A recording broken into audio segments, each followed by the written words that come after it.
Hello, hello, and welcome everybody to the Sweaty Casuals podcast. We are on episode 4. Holy shit, we've been doing this a month now. Crazy shit. As per usual, we are back in full force. We have Funky, say hello. Hello, hello, hello, hello. We have the American bastard, Koshi. Say hello. You're not going to say hello to it. Oh, then, maybe I've got a soundbite of him.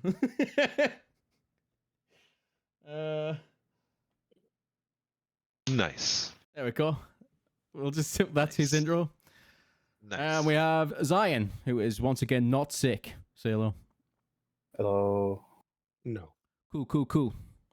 Are we done Why with is it that? when you say Zion? Why is it when you say hello? It sounds like a barbershop quartet about to start. Hello, hello, hello, hello.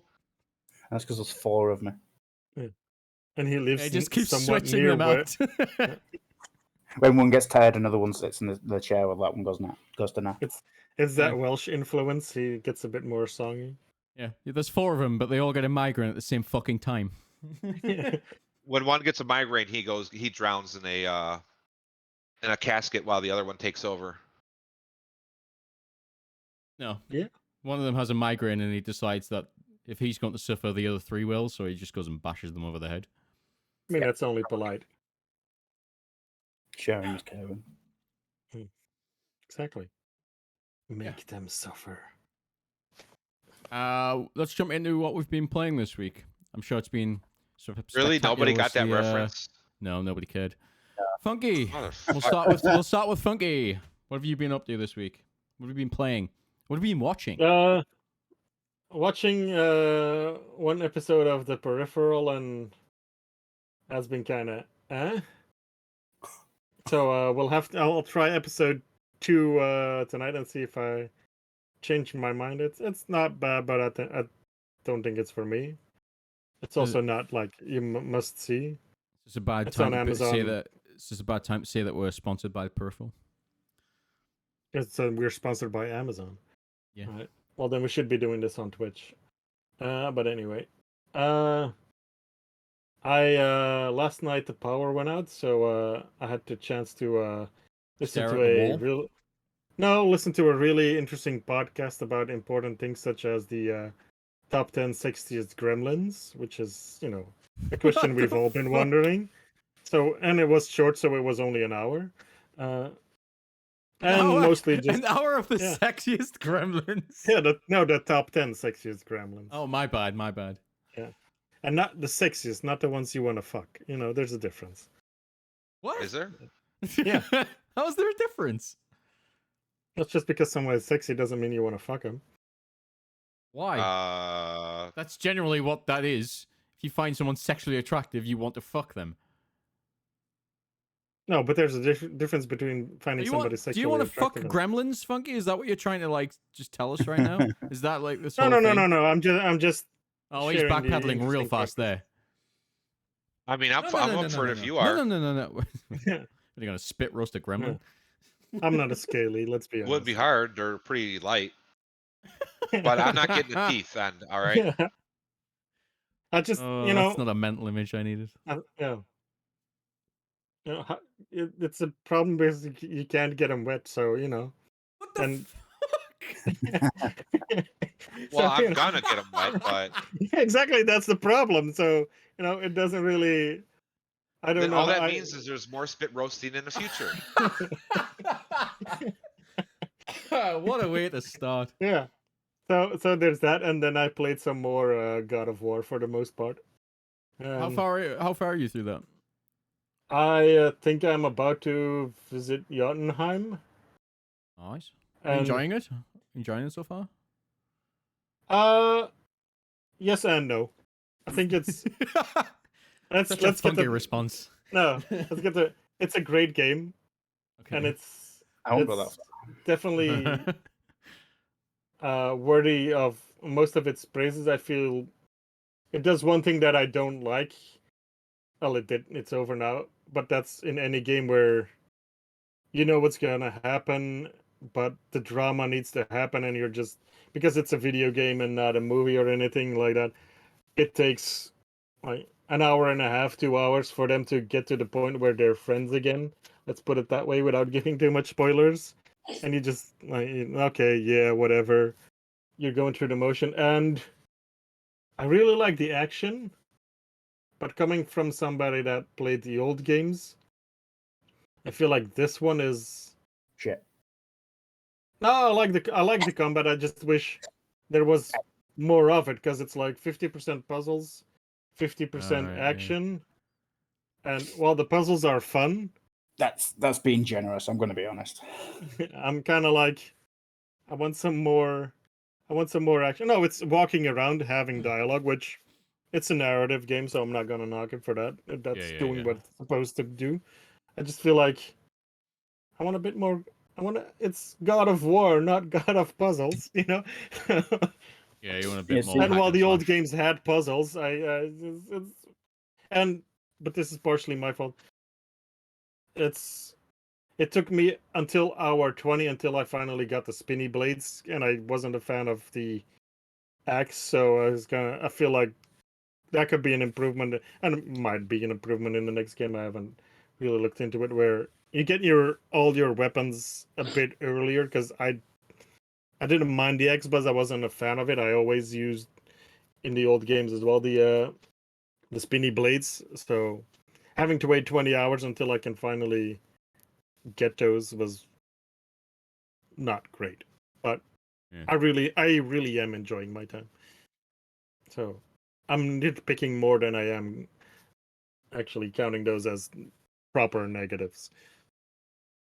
I was saying No, you were gonna I mean say something. that's a valid criticism. I mean, there's plenty of Yeah. games that aren't like not gonna I can think off the top of my head, but there's games in the past that I've played where the starting weapon just sucks ass, and you spend way too long getting to a weapon that actually feels or at least fits your play style.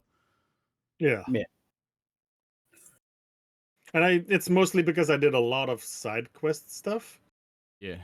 But what's the point of putting in a side quest and having the kid going like, "Oh, do we have to go straight there? Let's go do something else." So you go do something else, and then 20 hours later, you finally get your well, like, not counting the bow, but you finally get your next real weapon. So I have it now, so I'm having fun with it. But pacing wise, that could be different if we're gonna nitpick.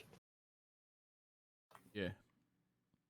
I think it wasn't a very. It's a good game in and of itself. It's not, but it's an absolutely horrendous God of War game, because the God of War games were famous. They would like not just genre defining, but like console Oh generation yeah, defining for their 3 is like amazing still. when a God of War came out, you were like, okay, if I put that in my PlayStation, all I'm going to be doing for the next few hours is just killing shit.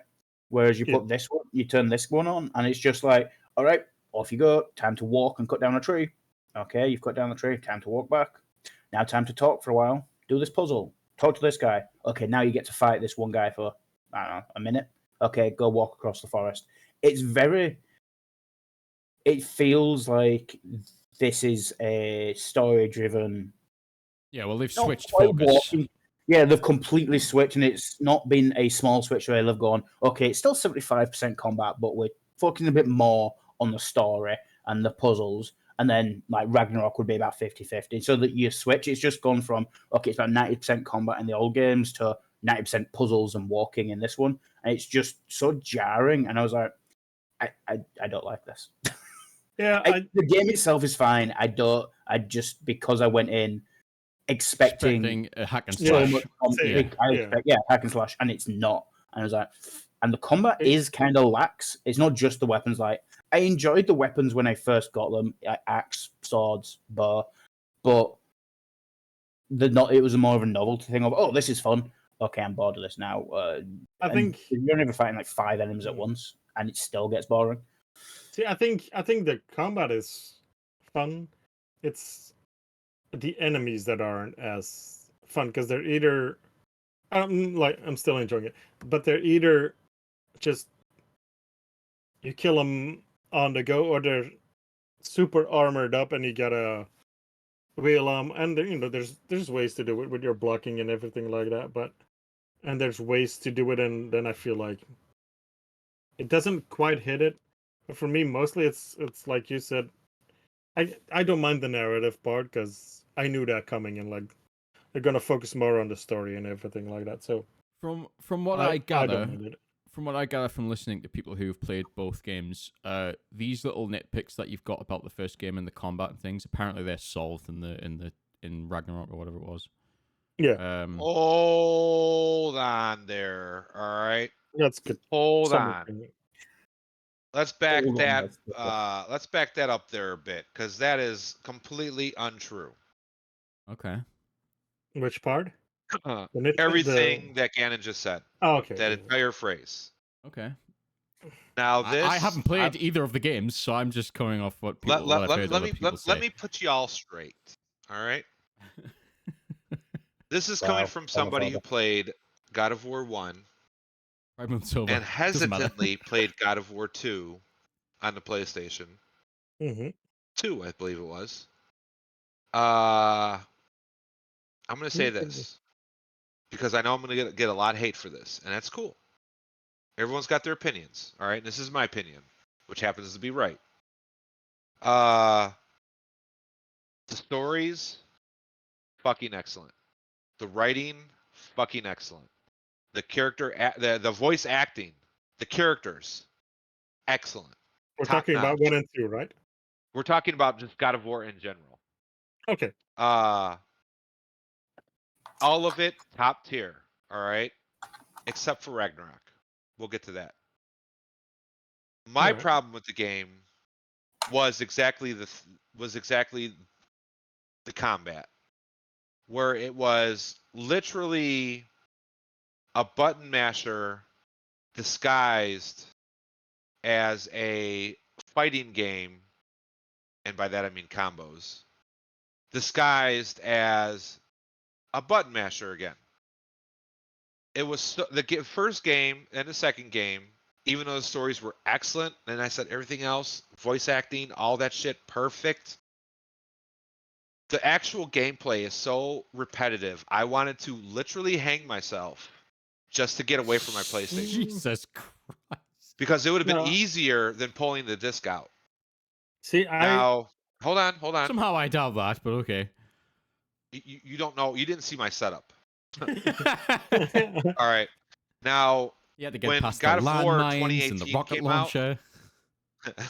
when 2018 came out, that game, story excellent, voice acting excellent, chef's kiss to Christopher Judge.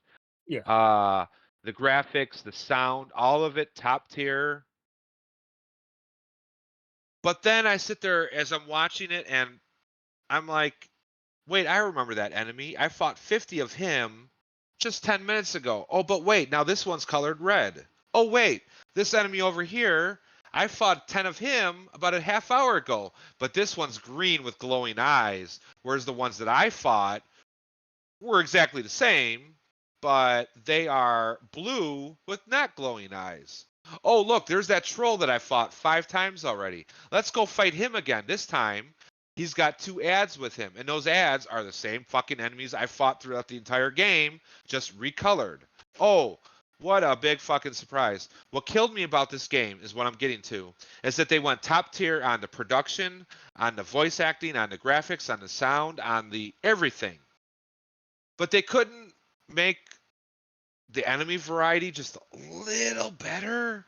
Anybody, even if you love the game, you have to sit back at one point in the 20, 30, 40 hours it takes you to play this game and say, could they have not just added one more enemy type, really? Or just I do change something agree. up just a little? Isn't this like Now, kind of a... Go ahead. Isn't this kind of like a recurring theme, or a recurring issue, rather, where a lot of these narrative-driven games, at least that have recently come out, do suffer in the combat side of things? As if like that's been like... It's one or the other. Because it seems like the combat is just kind of like a transition phase to get to the next narrative story point, and then because of that, it's kind of like it's not fleshed out as well as it should be. It sort of. Like if you're playing a game like Aliens Dark Descent, there's only so many different variety of enemies you can have. Yeah. You know you're going to be fighting aliens. You know you're probably going to be fighting some type of bad human. maybe like a mercenary group or something, or you're gonna be fighting some kind of haywire android. But there's only so many varieties. But when you're playing God of War, there are so many different. It's Norse mythology. It's like one of the most fleshed out mythologies in history. True. There's so many things to draw from. Yeah, See, there's so much from mythology you could pull from, and they just pulled like 5, and just repeated that ad nauseum. see, But that's just me. That's just me. yeah, though. no, at I least for agree with that. no, I definitely see your point, and to a big extent, I agree. But I, I still like the combat because I like the boss encounters and everything. I think those are fun, and like fighting the Valkyries. I've only fought 2, but those are fun. I think back to your point of 1 and 2, you are right. They are button mashers, but I always at least felt when I was playing they're kind of button mashers meets a fighter. So you're doing your combos and everything like that, and that felt really fun because it was a bit of a power trip as well. You're the fucking god of war, you know. You're just slaying enemies left and right, so you needed that. But with the combos and everything, I to me it felt like it kind of grouped nicely. But I get if you're just like going through it, and that's I believe I'm not entirely sure. One of the things that's being thrown against Final Fantasy 16 right now, and back in the day Fable, where you can win with one button. So you don't want to feel like that. And to me, I can see people feeling that with God of War, but I personally didn't. At least for 1, 2, and 3. But yeah, I'm still liking the combat. It's it's a bit like the newer Assassin's Creeds, where they're trying to go RPG, but to me they haven't fully committed. It's RPG light, and I'm the kind of person I either want full on RPG or just give me action. I don't like the in between, so that's more me. So, but I'm definitely having fun with it. I'm looking forward to seeing where it goes. I'm interested in the story, so I think if the story wasn't as good, I probably would be liking it a lot less. Yeah. But it's Christopher Judge. Come on. And I don't Alpha I, 3. I don't like the kid, but Oh, that's you'll love Ragnarok then. no, but that's nothing. But the voice actor that is portraying the kid and with the mocap is doing a really good job. I just don't like kids in movies or games, so like fair that's enough. that's nothing against the game. That's just I don't like that in general. So Yeah. that's not the game. That's not the fault of the game. Yeah, makes sense. Yeah, that's about all I've done this week for the most part. All right. Oh, and I made Zion. Excel today. Zion, what have you been doing? Hold on. I have a list. He has a Ooh. list. No, it's He just came shit I wrote prepared. down because I knew I'd forget. Recently played. It's only been a week. Yeah. Yeah, well, and I wrote this list this morning, so Ooh. it's not even Okay. shit that I might forget from last week. Okay. Mostly, I tried out a game that popped up on Game Pass that I saw this morning called Sword and Fairy, which is a Chinese game. Yeah, that definitely Believe it or sounds like a game you would play. It's I've been playing it for about I don't know, 3-4 hours, and I've just got to the part where you now have multiple party members. I haven't actually fought with as a party yet, so I'm not sure how the party combat works. But it looks from the trailer that it would play similar to something like the Tales of, or Oh, Is what it would be a, sword and fairy together forever? that's the one. Good lord. but it runs off of like Chinese mythology, which I'm a fan of. Yeah. Just because you don't really see stuff that uses a Chinese mythology in games that much. It's usually 3 kingdoms or nothing. Yeah, but even that's not really like, that's more around like the romanticization of their civil war. Yeah. I'm just saying, like, when it comes to Chinese stuff, it's That's usually what you usually get. You don't get the yeah. whole like immortal soul stuff, Mhm. and the cultivation stuff that they believe in, which is interesting. It's convoluted as fuck, but it is at least interesting. And to be fair, that's probably why no one ever does anything, because no one understands it except them. But it plays, when you're controlling one character, at least, it feels very similar to something like Genshin Impact, where you go around, you kill shit, you have your abilities. There is a switch button, but again, because I've only just got my second party member, I don't know if it works. Of you play as one person and you switch out, or you're fighting and the AI is controlling the people you aren't using, kind of thing. Yeah. And the screenshots don't really help. Yeah, they don't.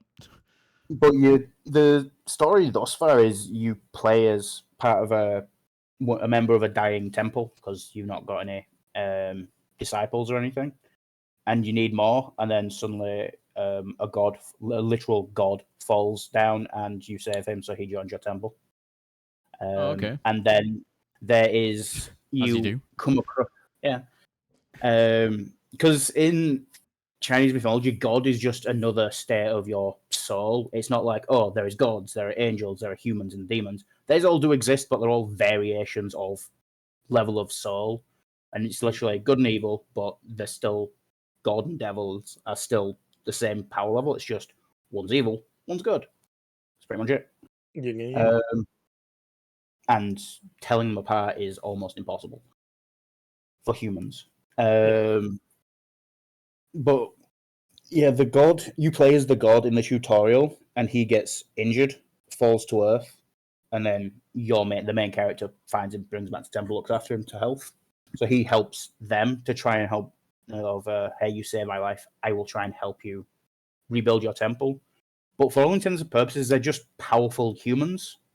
Because if he gets stabbed or something on Earth, he still dies. It's just his soul will resurrect somewhere else.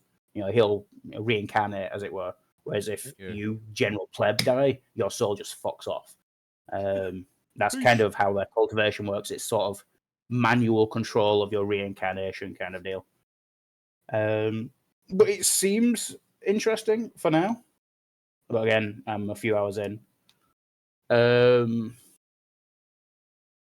The other game I've been looking at that I'm not sure whether it's going to be a game for us or not is Exoprimal. Have any of you seen ads for that? No. That sounds amazing. It's What platform big, is it on? PC and stuff. Yeah. It's coming to Steam. Oh, but I think Steam is I think what I I've- was it's looking for there. one. I've played Yeah, this during Steam. Next I'm Festival. getting it on Game Pass because it's free on Game Pass. But it is also on Steam for like fucking 50 quid or something. Then it's not This too is bad. the Exoprimal is Primal. world covered in dinosaurs because of some science experiment, and you go kill dinosaurs. That's about as much as I know so far. It comes out on Friday. Oh, it's But Capcom. it's PvE, PvP, VPPV. Oh, yeah, it's One mission, 2 teams drop, and it says whoever does the objective first wins. But like that's as far as the description goes. Isn't it like a And bit extraction-ish? I don't know. That's the thing. Okay. All the gameplay video shows is just the showing off of the different suits that you get, because it's like the mech suits sort of class system, and that's all it shows so far of like what the specialty of each one is. But it's not showing you doing a mission yet, which worries me because there are 2 types of these PvE, VP, VVVVVV. Yeah.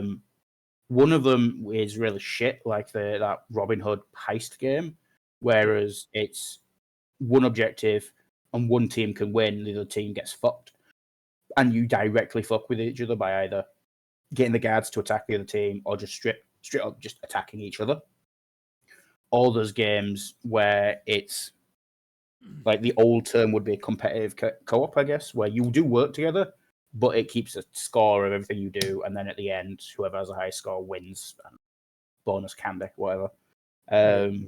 Those ones I like because it's pure co-op, and it's a bit of competitive to get the score, but you're not fucking with each other. It's still co-op. Whereas like the other type, like the reason Robin Hood failed was because it devolved into a single strategy of the teams just hunt each other down at the start. The PvP until one team is completely dead, and then the other team just does the objective, while the other ones are just bleeding out on the floor, and there's nothing you can do about it.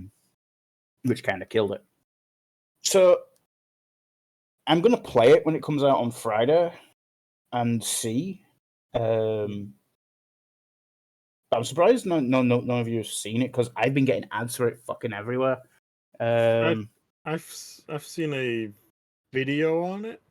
I've seen nothing. But I'll be honest. As soon as I heard, oh, you have PvP where you go against each other, I kind of tuned out the rest of the video. But I kind of felt like, at least this is purely going off of that it was Warframe slash Monster Hunter meets Tarkov in the way that you need to extract stuff, but I could be totally wrong about that.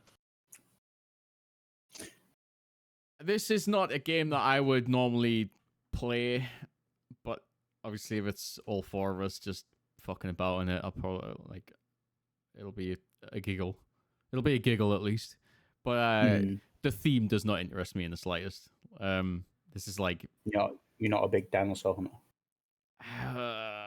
Look, I like dinosaurs. I hate it when it's got like this immersion crossover thing where it's like, oh, dinosaurs came back and you're fighting in mech suits. It's like, okay.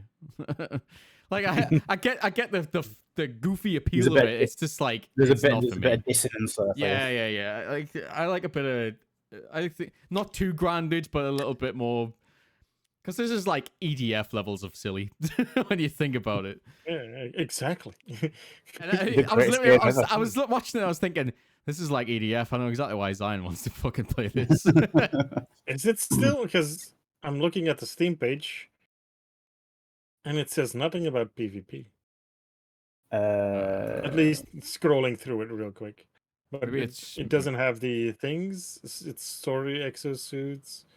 Potentially it has roles. Yeah, it says online PvP, online co-op. Oh, it doesn't for. Oh, not in the tags. Not on the tags. Yeah, I was looking at the tags. Info. Yeah. No, okay, fair enough.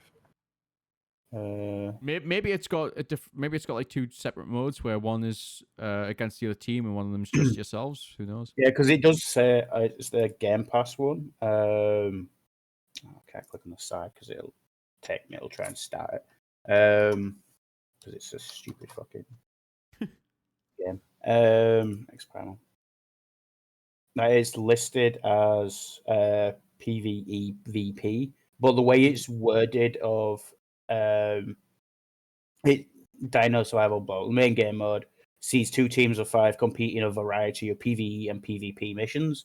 So it is 2 teams doing the missions, but the way it's worded is a variety of PvE and PvP missions. So I'm not sure if it's forced PvP, like the Robin Hood one, or whether it's you can just select PvE, like straight up, and there isn't. You can turn it off, like or like it's an optional missions you can select, which is part of the reason I'm actually going to try it, because if it is like that, it might be interesting to play, and it also might not. I don't know. I mean, I personally don't mind PvP, so that's not a deal breaker for me either way. I don't mind it if it's straight up PvP. It's the ones like I'm trying to do a PvE objective, and then suddenly I get shot by some player sniper. Yeah, and you lose all your progress and everything like that. Especially if it's one of the like Robin Hood, the one of the GTA Online bullshit. Yeah, and one of the issues with Robin Hood was if you went down, you couldn't self-res. You could only be res by your teammate. But if all four of your team went down, that was it. You were just down, and you couldn't leave, because if you left, you'd left the game early, which then gave you a matchmaking ban for 30 minutes. Yeah, so it was easier to just stay down for the 20 minutes of the match and just go get a sandwich or something, Yeah, that's dumb. It's not Yeah. like World of Tanks. It's not like World of Tanks does, where you're dead now, you're free to leave. You don't have to stay for the match. You're dead. You can't do shit. Leave and get in another queue. Yeah. That's why I like the this is not PvP, of course, but I kind of like the Monster Hunter approach where your team has X amount of lives, Yeah, and so you can still just reorganize and try again, at least. And if you then fuck up, okay, it's still not something I would like in a PvP PvE kind of thing. But I'm not a PvP person. But at least you're not instantly fucked. You still have a chance to kind of go against them, come up with a strategy. the Stuff one like that. thing I disliked about the Monster Hunter system was, if you just had that one player that wasn't doing well, they could eat all your lives, which is fine Yeah. in and of itself. But if you run out of lives 0 and they die again, then the mission just fails. It's not like, oh, they're just dead now. The other 3 of you can keep going. It's just your entire team fails, and I was like, I didn't like that that's the either. one thing I'd not. If it was like, okay, these are how many times you can revive. Once you run out, that's it. If you're down, you're down. Or you'd have to use an item to pick up the player. Fine, but the rest of you get to keep playing. Yeah, I definitely there's agree. something And I just feel like that makes it a bit more fair in general, that it's kind of a reset button is the way I see it more. But no, I would like it more for, at least for co-op, if you have if the reses were just per person, but so no argument there. I just feel like for PvP, if it's gonna be like, well, it's gonna be PvE, PvP, having a reset button like that, and it's not just constantly you're resetting. It's just like, oh, here they come again, and you're more dealing with the PvP than you are with the PvE, because it's just constant respawns. That's not fun for either side. Versus having, let's say you have, as a group, you have 3 chances, and after those 3 chances, yeah, the other team wins, and maybe even gets a bonus for, wiping all of them out or something like that. Yeah, But it's the in between that usually just makes it not fun, because you're either wasting your time because you got ganged, because you're constantly getting ganged.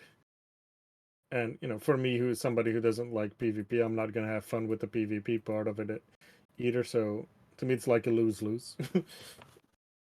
it always feels like it's the worst of both worlds, because Yeah. they have the devs. Devs usually have a specialty of, we're really good at environments and AI enemies and stuff, and other devs are like, we're really good at PvP games. So you have to kind of split the team between them, but then that means that the team's split between the 2 genres. And it can be brought together well. It's just almost impossible to do it. And then it always inevitably ends up with the team just ends up, leaning towards one side more and more and more, until eventually it's technically PvPvE, but we're not adding any more PvE missions because people like the PvP. Yeah. Because Yeah. the Or the other PvE way players, around, because the PvE players started leaving because we lent towards PvP, so we focused more on PvP because that's now the bigger crowd, so more PvE, and it was just becomes this vicious cycle, and the game ends up being not really anything like it was originally supposed to be. I like it when there's you have just have certain modes that you can do, and if you want to do PvP, go there. Yeah, it's fine having them both in the game, but having them separate kind of thing. Yeah. Or something you turn on, for example, for certain Conan, for certain Conan thingies where. And actually, I don't think it was Conan, but I think there's some survival games where you can decide to do PvP and you turn it on, and if you don't have PvP on, then they can't hurt you again, and they can't bother you, at least not in a ganking sort of way, which is also a good way to go. So that's somewhat that I wish Sea of Thieves had, at least in a let's make it a certain mode, but they just so if you've been playing for a while and you let's go attack somebody, you turn your PvP on, and then you can go either fight other people that also have PvP on, but you can't annoy the other people that don't have PvP on. But it was either PvP or don't, and that kind of ruined some of it. Yeah, but the whole point of it in Sea of Thieves is that there's a risk. Like the PvP aspect is like intentional, supposed to be there all the time because you're risking your loot whenever you're out in the sea, and it's like Yeah, but you've got to weigh your options. If you see another enemy, if you see other players at the outpost that you want to go drop your loot off at, you've got to like think, do I wait until they leave, or do I go find another outpost? Because obviously, if I go in there, they're going to try and steal my loot. Like it was part of the gameplay yeah. theme that you're supposed to be scared of other players, or at least hesitant. Yeah. But I feel like with this, if once you have like a story mission or something like that, then you should kind of either do it in an instance or something like that, where Yeah, I you're agree. not gonna be able to find loot in other places, so you're not gonna be able to go to other islands and find treasure and anything like that. But you're Yeah. stuck in this thing and you're just doing the story. You're progressing the story, and that's all you're doing. So you're not going through the story in a cutscene worried about somebody's shooting cannons over your ship, Yeah.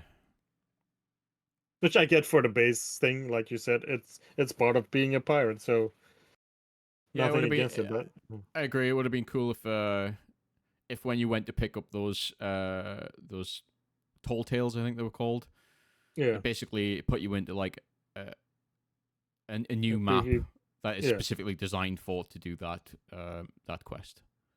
yeah, or it turns something on where hey, this person is doing a Yeah, story protect. quest. You can't attack them, but if you turn that on, there's also maybe even an option where you can have it off, but and risk getting. But if you have it on, you can only do the story quest, and you can get loot elsewhere apart from maybe like some fishing on the way, and even then limited, like no special fish or anything like that, Hmm. but just limited to a certain extent where you're free to do the story. Because when we played it as a group, we never got that far because either we were always just we're Being doing the briefed. same thing because it's or well, let's not push it any further because we're gonna be busy with this, and then in the meantime we're worried about getting our ship taken away while we're trying to do the story, which I don't know, always felt a bit to me.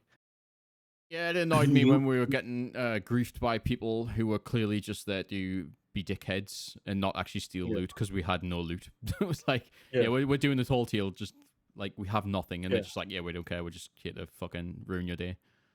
yeah, I think New World yeah, had a decent system for that because like you just turned on or off PvP when you were in town, Yeah. and yeah, there was some quests that said, okay, do this while PvP is turned on, and you had to for the quest, but you could also just not take that quest. Those are a yeah, repeatable side quest. But all yeah, the stories you could do PvP off, but they also had the benefit of if you turned on PvP, any experience you gained while you were outside town, you got a bonus. I think it was like a 20-30% bonus because you're risking more, so you got Yeah. more shit for doing yeah, it. as it should be. Yeah, Yeah, I agree. Though Of me course, being the there's big cat and there's thing, always had it off anyway. there's PVE purists who would be like, oh well, why do the PvPers get more than us? And it's like, well, because they're Because they're playing. risking it. Yeah, they're risking yeah, more. Just because Yeah, just because you're not like, wanting to, doesn't mean that you should get the same loot as them. yeah. They're playing a harder difficulty technically. Yeah, if they get caught and killed, they lose. While they Yeah, don't lose the experience, they yeah. do lose all the loot that they've collected. yeah. You don't. It's called risk reward for a Yep, reason. yep. Yeah, yeah. Or um, it's been ages, but I believe World of Warcraft did it, at least not in unless you were playing on a PvP realm, of course, where you could do it to other players, and you would have it, and you would continued. You could attack them, and they could continue to attack you. And then once you stopped it, you had like I think a 5-minute timer or Yeah, something it's a like that. 5-minute timer. Yeah, so But that's that's a how good system as well.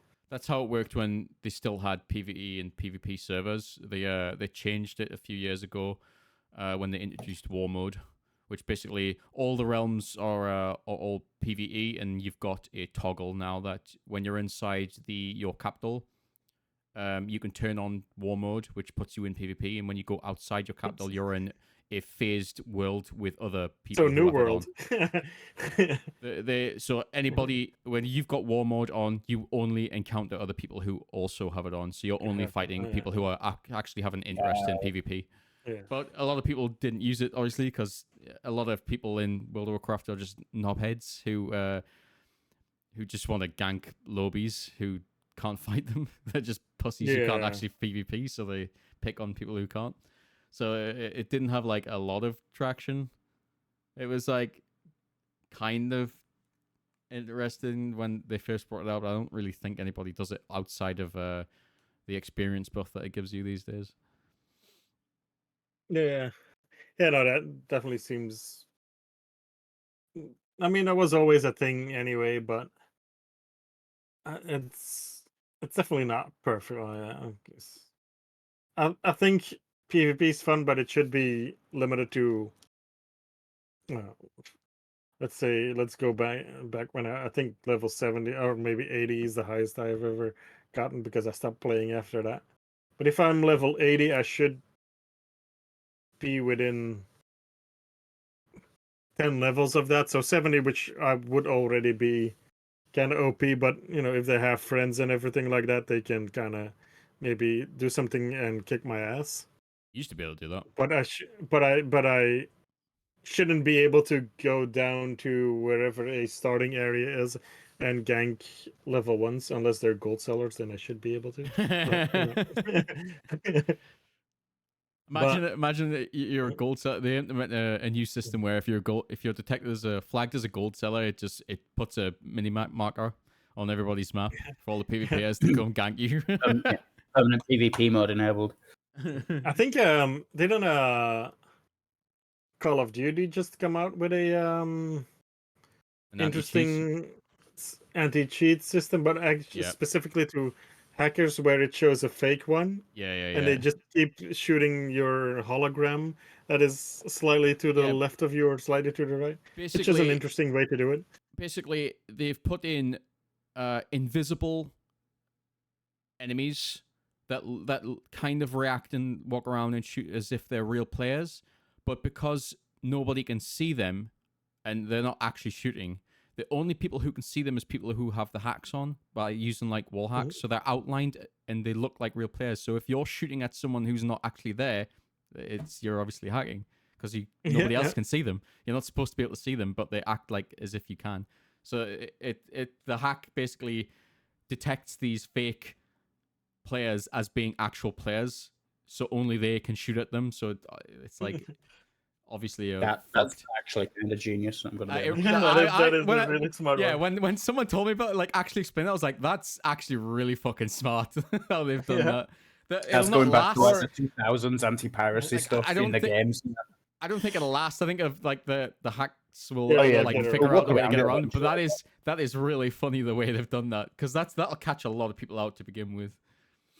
Or I don't remember which game it was, but there was a fun one as well where I think it might have been Outriders, where they just went like, "Oh no, if you're using cheats and everything like that, we won't ban you, but you will only be able to play with other people that are also if cheating and everything like that." Yeah, I'm not sure if it was Outriders, but it was something that came out around that time as well. CSGO did that as well, I think. I don't know if they still do. Like, if you're tagged as a cheater, you don't get blocked from the game, but you only matchmake with other people that were tagged as cheaters. Yeah, you get so you just cheater lobbies. Yeah. Yeah. So you can still play, but you're probably gonna get your shit rocked by other players that are also cheating, but actually good at the game as well. People have been cheating for a lot longer. Yeah, who can afford the better cheat engine? I think it was something for CS:GO as well. I remember watching a video where it was one of the pros versus like some hackers, and he still won. Yeah. Oh, I remember that. Yeah. Yeah. I don't. I Fuck think it was drugs. CS:GO. I'm not sure, but that was kind of fun to see, even though I don't really care about PvP. Can't pay for skills, motherfuckers. Yeah, There was I remember one, I think it was CSGO, where some lass got banned because for having an aimbot, and she's like, I'm not. And then they literally brought, she was like a top level player, and she was supposed to come to a tournament, and obviously the ban meant she wouldn't be, and like she protested, and people and everyone knows she wouldn't. So they went, all right, tell you what, we'll keep your spot reserved. You come to the tournament, and if you can pull off that stunt in front of the judges, live in front of us and the audience, we'll let you compete.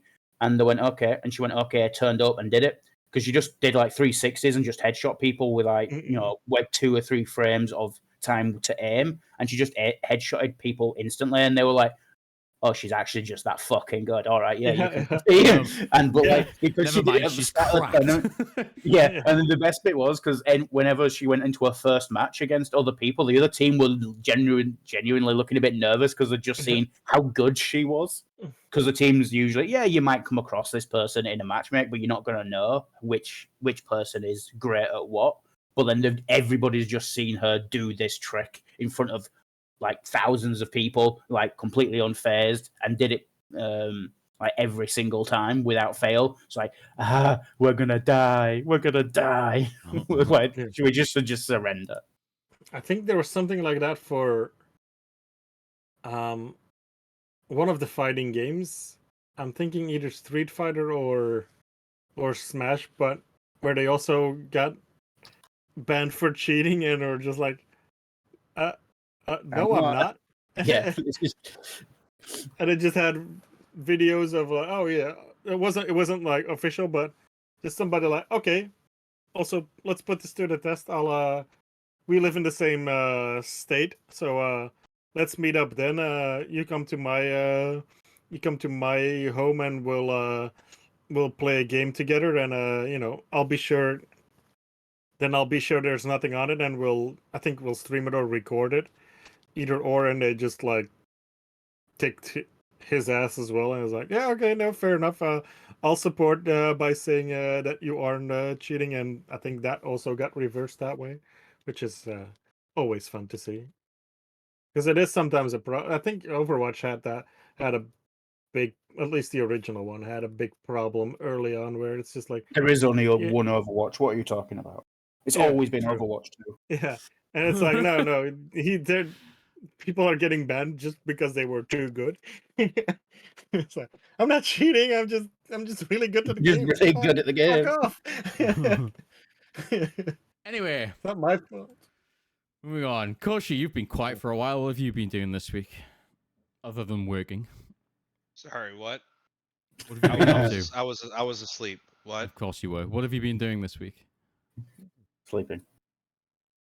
Besides burning alive, Yeah, I saw The that. Yeah, I 40 saw the what was screenshot. it, Fuck 40 me. odd degrees there? The fuck? Yeah, 43. Fucking hell. Screw that. well, I haven't got my USB extender yet for my controller, What the hell's so taking it my so Elden long? Ring. What? Why is it taking so long? Have you ordered it? No, Oh, I thought you had already ordered it. That's no, what I it's not heard. even coming yet. Oh. Well, How's it? Unlike me. uh, uh, I haven't been playing the games that I wanted to, like Elden Ring. So instead, I've been playing probably one of the greatest games ever made, but never finished. okay. Metal Gear Solid, The Phantom Pain. Okay. All right. Honestly, if you guys have slept on this game, which came out in 2016, check it out. Hideo did Kojima's play last Metal Gear game, top quality, and I've been having a blast with it. And I am a guy who rarely ever replays a game. True. So for me to play this again from start and from scratch, that says something. Other than that, I've been dreading 2025 because the internet apocalypse coming, and pretty much just staying inside, trying to cool down. Yeah. I'll be Not honest. dying. No jokes here. It's been so fucking hot outside that when I get home at the end of the day from working a 10-hour day or a 12-hour day, depending on what day it is, I'm just so freaking drained that I don't want to do Yeah. anything. Yeah. That's the worst thing about the So, heat. The heat, like, yeah. I don't know about you guys, but the heat absolutely destroys any energy that I might have had for that day. Right, If it's just too makes me hot, wanna it's sleep. like, yeah. I mean, this is why siestas are a thing. Yeah. Like, But I'll still take it the got too heat hot, so over. they take a nap. I'll still take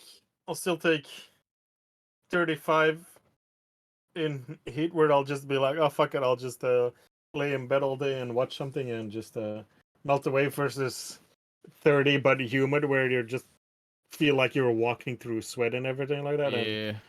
your activity, even though at 35 you could do stuff, in 30 with Yeah, very humid, humidity's it's even definitely worse. the worst. Yeah. That's why I'll never go to Florida. Like, So I've been pretty much taking it slow this week. yeah, like if it's fucking just blazing sun and the humidity isn't too bad, you can just stand in the shade and you're fine. But if it's humid, you're fucked wherever you are. It's just you're sweating your balls off either way.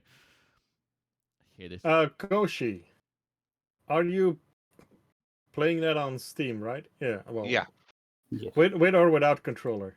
Without. I played keyboard mouse first time. I'm doing the same this time. Yeah.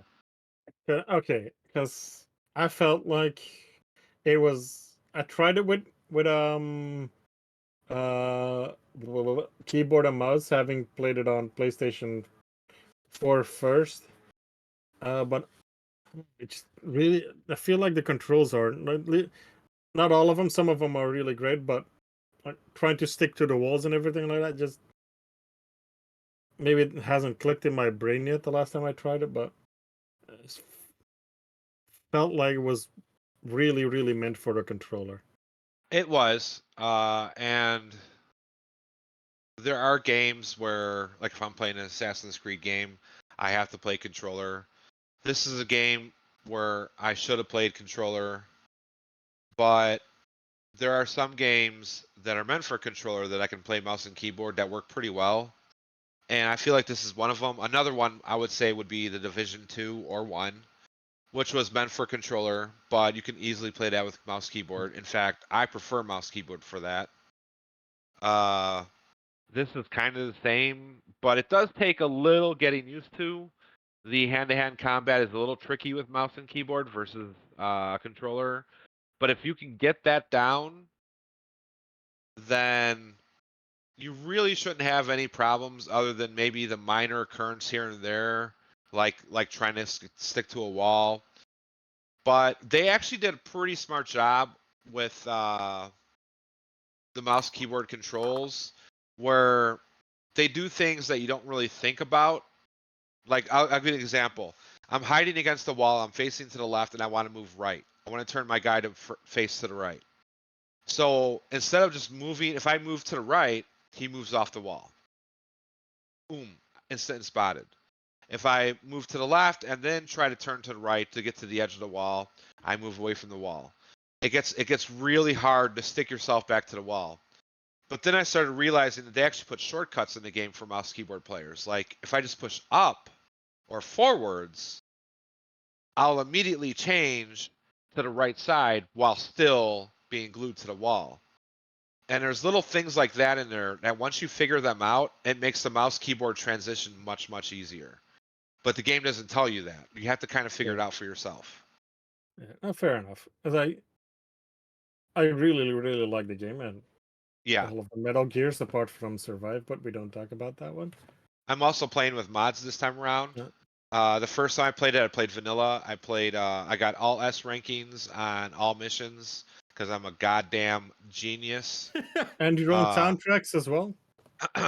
What? Oh yeah. You can have your own music in there, isn't it? But I never use it. Yeah, no. But this time around, I'm using mods. I've added extra missions to the game, big titties to the game. Of course. I've got Or Solid Snake, of course. Yeah, Uh, Obviously, he's and, already got and the I'm being, pig, so you don't I'm need not the trying booty to one. S rank every mission, trying to be the fastest, get the most points. Yeah. I'm Just having fun. experimenting a lot, and I don't mean like I did in college. What I'm the doing a fuck? lot of different things that probably shouldn't do in the game. Just having fun with it as I go through it, playing like the worst play possible. And I'm also very rusty too, because last time I played it, I think it was like 2017, maybe. Mm. So, but I'm having fun with it because we all know really. Oh, and I'm also playing Dave the Diver, which is pretty fun. Not great, but fun. Uh, it's worth a 20. Sure. Sadly, I think the game is $25, but Yeah, it's worth buy a it on 20. sale. Yeah, buy it on sale. Yeah.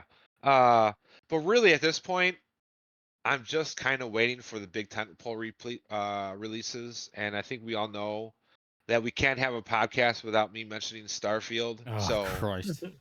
there's your mention. That's pretty much what I'm waiting for.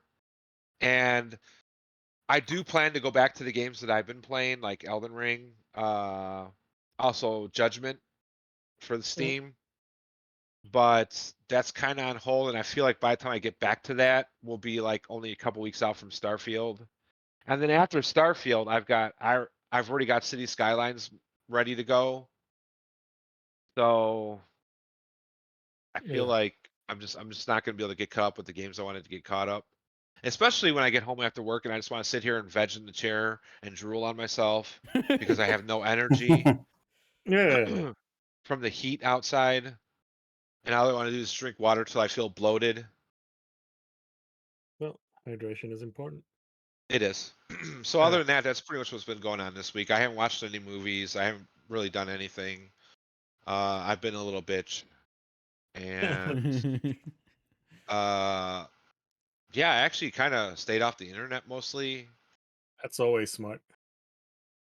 But hey, we'll all be doing that in 2025. So Stop saying it. It's not. I'm pretending it's not a thing. Okay. Until it happens, it's not a thing. That's how it's that gonna works. happen. It's gonna happen. For those who don't know what I'm talking about the internet apocalypse. So the sun has been giving off solar Sun flares is lately. going to explode in It's not 2025. going to explode. It is. That's So how I what's- described it to my friend. Did you know the sun's exploding next month? I mean, it's But it's- constantly exploding, so correct. Yeah, it is. But the sun will be changing its poles. It'll be reversing its poles, and which is natural. It happens, Yeah, but we are not prepared for it. And all the cables that we have laid miles upon kilometers hold on, just to clarify, underwater. we're talking about the North and South poles, and there's not like Polish people living in the sun or anything. We're not just Oh yeah, flicking it's, the switch, upside it's down. switching out the Polish, and I think this time it's time for the Irish. I think this time around. Not sure. So we're gonna get a green sun. All right. You guys are idiots. No, it's just gonna. It's just gonna. It's also I It's wasn't just that gonna far. It's every explode some 11 more. years. Anyways, basically, they're calling in 2025. They don't know when, but the sun is basically going to shoot off a lot of solar flares. You can read about this on Google or Bing AI, whatever you want to look at. And they're saying for about a good couple months, we're not going to have any internet, any cell phone. For a world that's online, this is a big problem because it's not just the internet and not just cell phones. The last time this happened, and this was a minor one, was in 1989, and Quebec lost the power grid for the entire city for just a couple hours, and that was a fraction of what we're going to get in 2025. And we're not ready, and the sad thing is we can't be ready. I mean, Cool. we can just I buy just a hope I lot have of such- single player Yeah, games. we can. we just finally be nice to the Amish. They seem Yeah, to that's have it cool. figured out. We'll just go borrow their shit. We're all gonna be gardeners. You got until 2025 to learn bushcraft and everything like that. Well, I've been doing that. Get so- ready. I've been 2025, learning you're gonna be drinking fermenting, a lot of your so- own piss. Yeah, But that's good for you, apparently. Well, we're already running late. I'm looking here at my historical records, and according to these, the data crash happened in 2022. So it's just been delayed a few years. Someone's messed with the timeline. It's I fine. mean, it's been a couple of years since we had a good crash, so Maybe COVID set it back a few years. Who knows? yeah, it's every 11 years, but from but it technically should, if I remember this right, which has been years, so I might not. The temperature goes from higher to lower, but so you should think of the highest point every 22 years, if I remember, because it goes in a up and down. So right now we're in the up system, so it's going to reach its peak, and from there on out it will lower again for the next, well, apart from with global warming, but take that out of the equation for this one. So for the next 22 years we should be, well, for the next, I guess, 20 years we should be at a lower level again, solar flare wise at least. If Agreed. I mean, the main issue with like the pole swapping is when the sun does it, shortly thereafter, all the planets do it as well. So yeah, we're going to get solar flares, which will temporarily crash our systems. When the Earth's field swaps to match the sun's, all of our systems will be gone permanently because they are not designed to be able to swap. We'll have to actually replace every single electronic system. And Like, that's all of them. actually already begun. Yeah, like Really? It takes longer for us. Yeah. Because the planets have a solid iron core. Physics time, children. It takes longer for it sort of adds that resistance to the magnetic field, so it doesn't want to swap as easily as the sun's. So when the sun goes, okay, time to swap, it will literally take a month or two for it to completely swap. Whereas planets take years for it to for the poles literally to crawl across the surface. So at a certain point, fucking the North Pole will be in the middle of Africa at one point, Oh yeah. So like that's why the systems will just be fucked. And like Koshi says, because of our current infrastructure, we've not prepared for it, and there's no way to adapt our current infrastructure thing. We just have to wait for it to happen and replace it as shit shuts down. Hopefully, with the tech that we'll be able to adapt in the future. And that's the worst part. Oh, the worst part is not having Twitter, of course. I don't know. I just hope the sun explodes in 2025, and then that's it. Done. I mean, I hope you explode in 2025. the human so I'm race- there to witness it. The human race has had its go. I think we fucked it up. So let's just reset. It's great filter time. Can we survive our star expanding at the speed of light? Time for the Fermi. But we'll give it a go. Time for the Fermi paradox to do its thing. Yeah. Did you say the furry paradox? Fermi, you fucking weirdo. And then the reavers come and reset it all.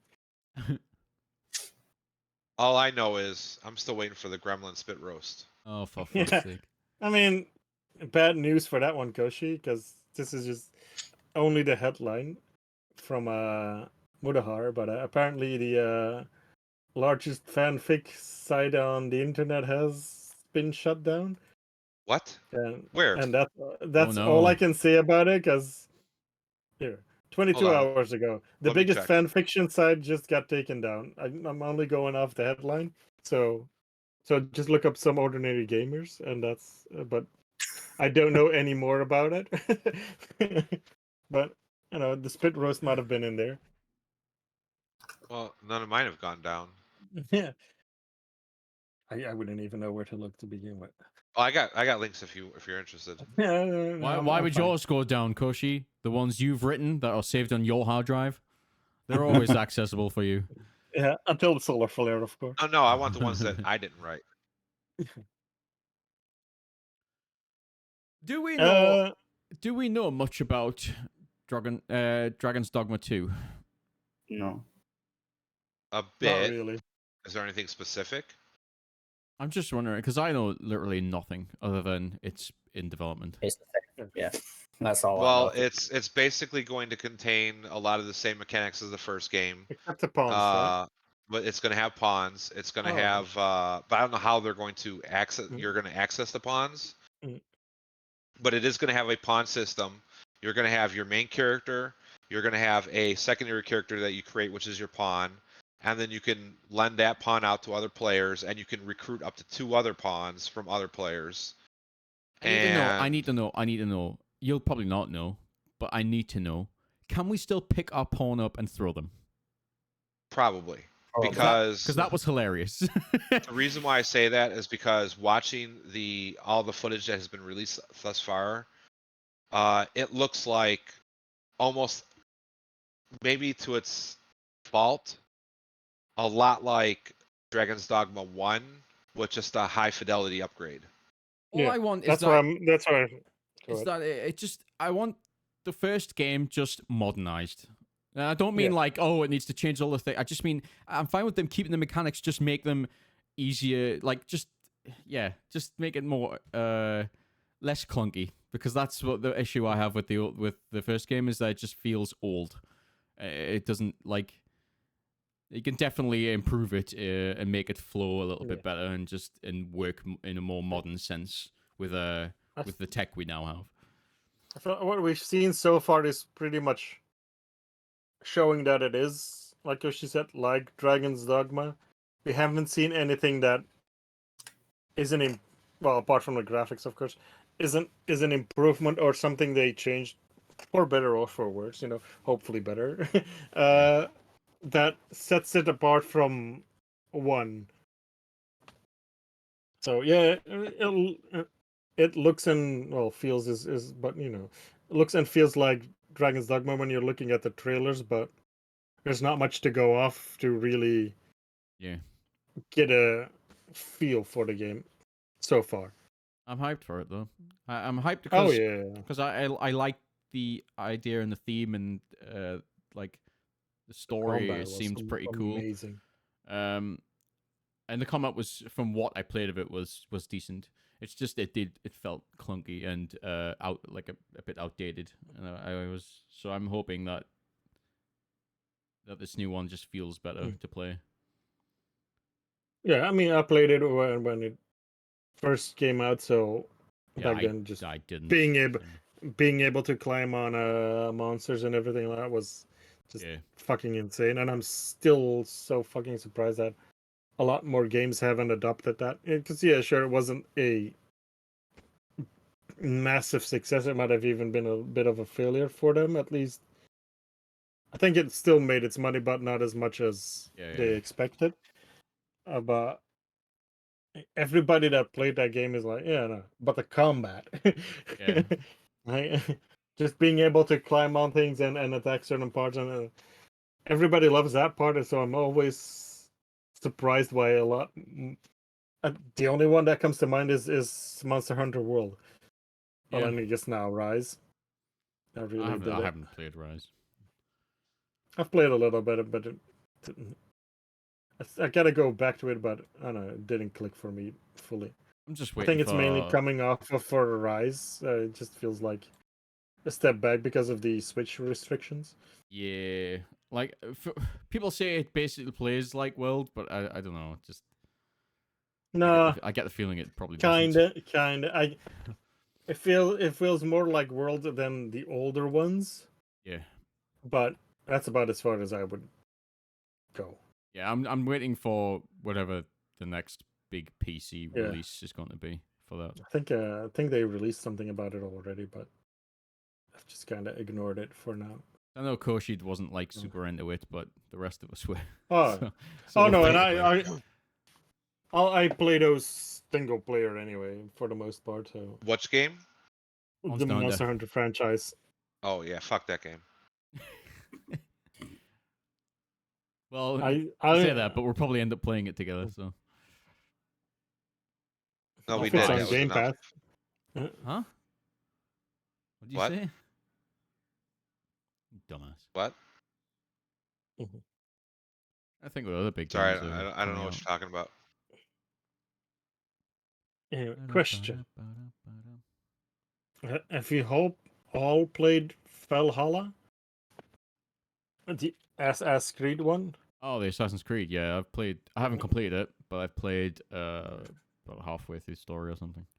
I've completed it, and I've completed the first parts of DLC, but I have not completed Ireland or the big expansions, Ireland or whatever the fucking last one was, It's Wrath of the Africa or Druids, something. Oh, Siege of France, Paris, and Francia, then Francia. because it's still on sale until tomorrow, for the next 22 hours, and the base game is 15 euros, Were you thinking about buying but it? kind of. But I I kind of wouldn't. feel like maybe I should just buy the complete thing then. But the complete thing is still 42 euros, and I feel like that's a bit too much. Too much All right, for it. let me break this down to you the I'm- best way I possible. might be wrong, All but I right, don't think Funky will you're enjoy wrong. it. Trust me. Okay. Valhalla is the best game mechanically in this Assassin's Creed trilogy. Yeah. Mhm. Odyssey was the funnest game overall, Yeah, I agree with that. and the best missions, the best stories, the best everything in Valhalla was the DLC. So take that how you will. Yeah. Gonna be However, just that. however, what I played of the story in the base game of Valhalla was good. Like it was enticing enough. It's just that My biggest. Yeah, go ahead. Sorry. it's just that there's so much busy work to do Yeah. in the open world. I got burned out very fast. My two big things that are kind of holding Show off. me back, yeah, each side of them, uh, is it seems like it's still very, very massive with not a lot in it, like Odyssey, It's but maybe even wide as an somewhat worse. ocean, deep as a puddle. Yeah, Yeah. and Yeah. I go ahead. No, I was just gonna say to that particular point, it is true, but it is also, even though it has fantasy elements, it is based on realism to a point. It's actually a lot more So grounded than Odyssey it was. is. Yeah. So like you're gonna see like fields and hills of nothing because that's what it was back then. So if you're okay with that, if you're okay with just walking around checking out the scenery and shit, hey, this is the game for you. But if you're expecting like you need to have something happening at all times, Oh no, you're probably uh, gonna get bored fast. it's more that the only really good part of it is the main story, and the side quests feel tedious. I mean it more in Yep. that way, Yeah, they where do. there's a lot of stuff to do in a lot of places, and I don't mind the traveling there if it's beautiful and everything like. It's just, is it worth going there? And from what I gather, for a lot of people, not really. No. I would Well, say it was because England is a beautiful place, but you have to like England. You have to like the terrain. For Yeah, someone but like me from America who doesn't have that in that way, like I have the more westerns, I have the more rolling hills and Buffalo and all that. To see like Kent and what did you call other me? a bitch, Kent and other, Says you me. know, London and the surrounding like historic fields and Stonehenge and stuff, like that's really big. But for someone like you who maybe has grown up with it, it's probably old hat at this point. Oh, but I don't mean it visually, because I would It's talking about genuinely enjoy it. it's talking about like the I'm side literally talking quests. the side quests. It's like, is it? Oh, though they Is, were the best. They were the best. Some of them were This is oh, the good, one thing. but This is the I one feel thing like Valhalla did over the other games, where they introduced kind of like a living, breathing world where you could just walk up and happen upon somebody who just naturally needs help, and you can sit there and spend 5 minutes with them, help them out, and have fun doing it. Whereas the other games, you had to walk up, you had to hit the question mark, you had to listen to their story, turn around, go back 5 kilometers the other way, kill 5 wolves, get their pelts, come around, come back 5 kilometers this way, hit the exclamation mark because you just finished the quest, talk to them again. No, this felt more natural. This felt more realistic. and it was one of the nicest things that they did that I wish they had done in Odyssey, and pretty much any other game. Their little micro quests were wonderful. I agree. To be fair, however, in To Odyssey, be fair, you did have To be fair. you did have the non-guided option for all the Yeah, quests, yeah, which was you went up, and you say someone would say, "Hey, you help." What they called, the mercenaries, whatever. They Steal. call you over because they know you're a mercenary because you fucking steal. stand out. Mhm. And then they'd say, "What's up?" I'm missing. My husband's gone missing, or something's fallen off my cat. Can you go look for it? I There's can't please bandits my over wife. Please bang her for me, which was one of the Yeah. quests. Yeah, Yeah. Please bang up for me, yeah. Then it doesn't actually says okay, and then you actually have to ask questions in that dialogue, and it will tell you, oh, it's to the east of the statue. It's about 100 meters off the road. It gives you the directions, and then you have to go and go. Oh, it's around here somewhere. And only when you get to the area, you'll get obviously the eagle sense going, hey, the objective's around here somewhere. Yeah. Use eagle to actually hone in on it. But there's no map markers or anything. No, I don't mind that part, but yeah. No, that's good to know. The other thing that I mean, I haven't played it, so it's hard to. But visually, I don't like, and Koshi will know why, is the quote unquote quick time assassins, where you instead of just like pressing triangle or Y or whatever it is on your keyboard to just stab somebody. I think this is only for the bosses, but even for the bosses, I'm kind of like,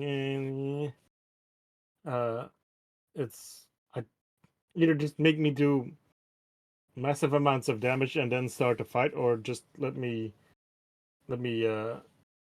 one shot kill him, because it is still Assassin's Creed. It's not jump off of a cliff and hope you hit the timer right to do maximum damage. As far as I'm aware, that is Yeah. how it goes in Valhalla. You It is. yeah, you don't quick time event. In fact, some of them you Isn't it where you do gotta a- match the circle in the thing for like maximum damage or something like that? Yeah, You but that's do, a but that's skill. only for stealth kills. Yeah, yeah, that's when a you're coming up like a normal, just like a soldier. That's out in a the field. talent Yeah. basically you unlock, and you can choose it if you don't want it. But obviously, it's silly to not have it. But it just does But I critical would damage. go full stealth, so assassinate them. that is something I would have to deal with. But this Yeah, makes but me it's- wonder. But it's This not makes like me wonder. But it's not like a forced mechanic or anything. It's basically like do the little hit the timing right and you do critical damage. Like it's part of Oh, the okay. like it's not like you instantly kill or like it's part of like the quest or anything. It's like this is a normal mechanic that you do in the This game is where just you a bonus on top yeah of it's it. it's Well, you do a regular assassination, but you hit the button and it does the critical.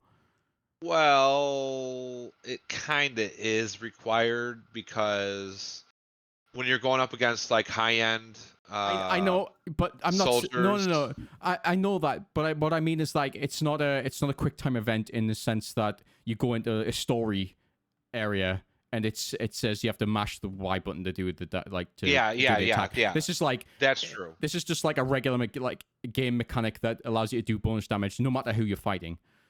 But regardless, Funky does need to know that you'll go up You'll against want to pick enemies it. that are Yeah, you'll go against enemies that are tougher than you. yeah. Even if you're the same level, like they're just a higher end class of soldier. Could be a lieutenant, a captain, whatever. And your normal stealth kill will do only X amount of damage.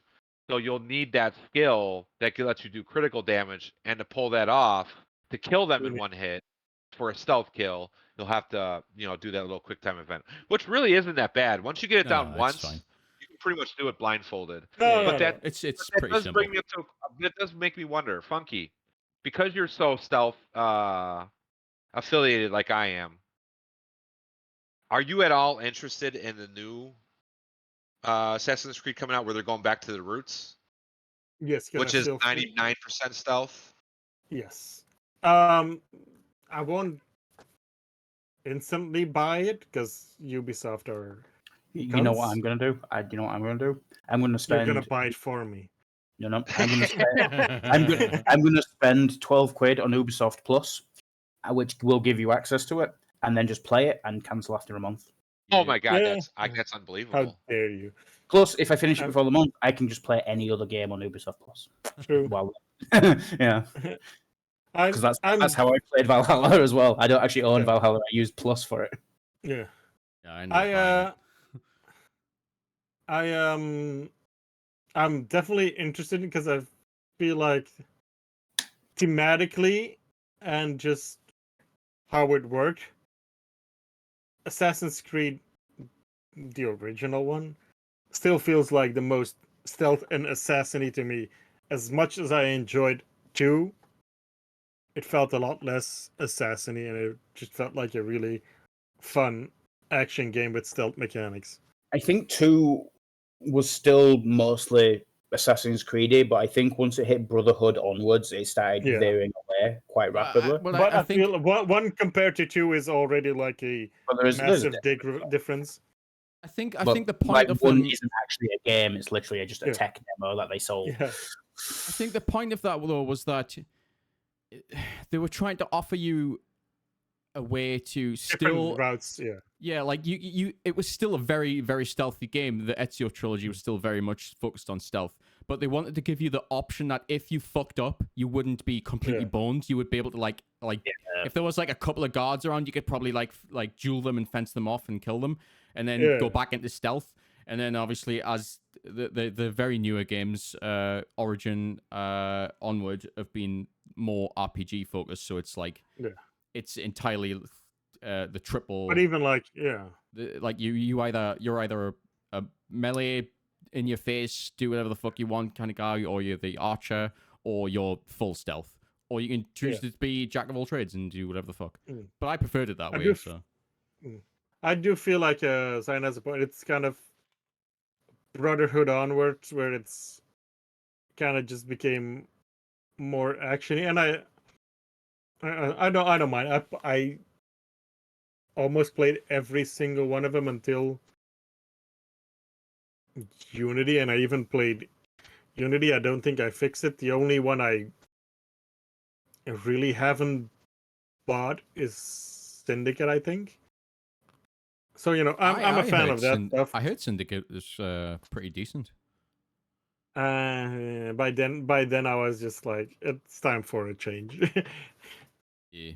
But maybe if I go back now and I were to play it, I would enjoy it. But at the time, it was just, and they were promoting it like, well, not them specifically, but I was dealing with some people that were just, you couldn't really argue with them because it's like, Dealing and with this some is people. not, it was literally somebody, and this is nothing against trans people, but he's like, oh yeah, I'm gonna buy it because it has somebody trans in it. And I'm like, fair, but like, is that the only reason? Because That's a dumb reason. Because sorry. it has, yeah, because just because it has somebody trans in it, or doesn't mean it's a good game. But so it was more like, that's your way of like reasoning to buy a game versus if it's good or bad.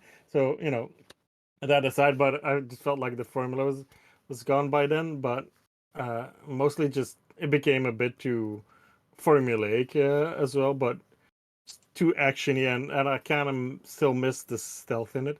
So what I was gonna ask, since it's a bonus mechanic to set stealthing, if I were, because I like taking my time and I'm infiltrating a fort or a castle, how many times would I have to do that mechanic? Very Let's little. say if I'm on par with level wise, like Very- everything has been in. Oh, my you'll probably only really need to do it against the actual strong like captains and stuff like that. Your Right. rank and file soldiers can all be killed with regular stealth.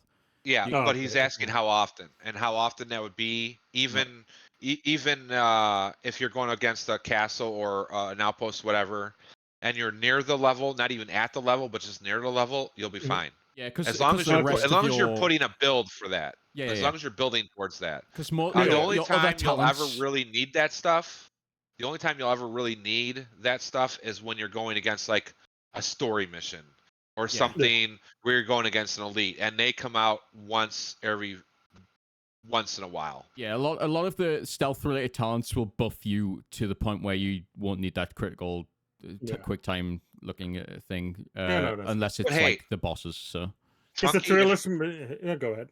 I was just gonna say, if you want to play stealth, just play Metal Gear: The Phantom Pain. Yeah, no, I'm definitely. but I will say, I just gotta get over that. I feel like Odyssey didn't do this, but Valhalla definitely does. If you feel like just doing pure stealth through the entire thing, I think there's only like a couple of like story places where it forces you to not be stealth, whereas you Yeah. can do the rest of the game completely stealth. Like you're not like in Odyssey, it felt like you were kind of you could do most of it stealth, but there was definitely a lot of like you're gonna have to get into people's faces and fight them eventually. Whereas Valhalla, Yeah. at least for what I played of it, if you wanted a stealth, that you could probably do almost all Yeah. of it. I think completely that's part of the reason why I feel like out of those two I've played, I still prefer Origins because that at least still made me feel a bit more assassin-y. Yeah. Versus Odyssey, where in general, apart from the what is it, the battlefields or whatever it was, the war, blah blah blah. Yeah. The combat was really really fun, but it didn't feel like an Assassin's Creed game. And to a certain extent, the newer ones still have that as well with the RPG mechanics. But that's just I like it, but it doesn't feel Assassin's Creed. But if it wasn't Assassin's Creed, I wouldn't bitch about it. It's just the part of me that likes stealth dislikes the fact that I need to have certain stats to do the stealth. But then the RPG person in me is like, oh, but you get to do builds. How awesome is that? So it's kind of like a turmoil. But yeah, I'm Well, thinking because it's. I will say that in Odyssey, I didn't mind that there wasn't like. I liked the fact that I could get in people's faces and be a complete warrior build, and I feel like a lot of that was just to do with the fact that the character was Cassandra, who was Oh yeah, and a fucking tank of a woman. Yeah, so and it felt really satisfying to be a literal fucking in your face smashing you with a hammer kind of person. I don't mind it either. It's just when it's because it comes from a style. It's Yeah, I get it. It's kind of like Breakpoint where and all that, where it's suddenly you have levels and yeah, you can do a headshot with a sniper, Yeah. but it's too high and that just pulls me out of the game again. Versus if you just give me like, oh, you're a rogue, then I'm oh yeah, whatever, you know. Yeah, I get that. I definitely understand the point about Breakpoint. I mean, that's why we played it on the mode that didn't have that RPG shit Yeah. involved in it. So yeah. That's why I feel like great games in general. The newer Assassin's Creed, part of me wishes they didn't name it Assassin's Creed and let it be its 100%. own franchise. 100% I would have loved Odyssey even more if they just removed the Assassin's Creed part of it and just had it be a mythology thing. It's the same with the Division. As soon as you went like, Tom Clancy, as much as I love Tom Clancy stuff and everything like that, then you're just like, well, now it needs to feel somewhat realistic within that setting. But that's kind of an issue with a lot of Ubisoft games. I feel like they have great creative ideas going on for the games, and the games are pretty solid, but they're so restricted by the IP that the game is trying to fit into. Yeah.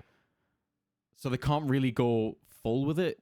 It feels kind of disappointing. The Division was definitely like a big one for that. Yeah, that's why I was kind of hoping for the new Star Wars game by Massive.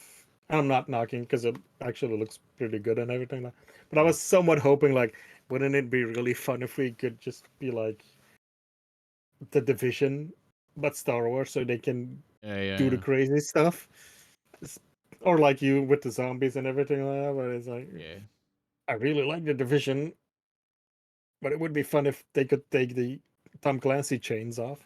Yeah. Though they've stretched that with Extraction, they have stretched that beyond its limit. Luckily, that wasn't a success because aliens in my Tom Clancy stuff and everything like that. I'm like, yeah, you were already pushing it with the Division. I felt, but yeah. I mean, that could work.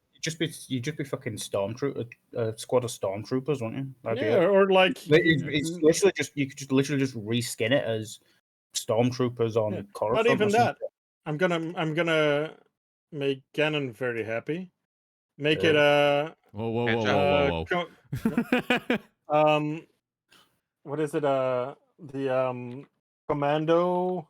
Shit, what's it called again? Republic Commando. Republic Commando. Make it name it Republic Commando 2 and have it play like Division.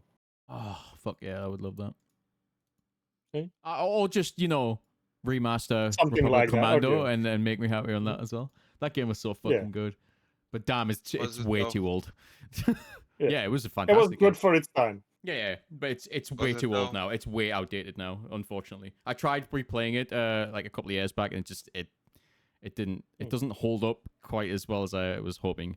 It needs to be redone for modern.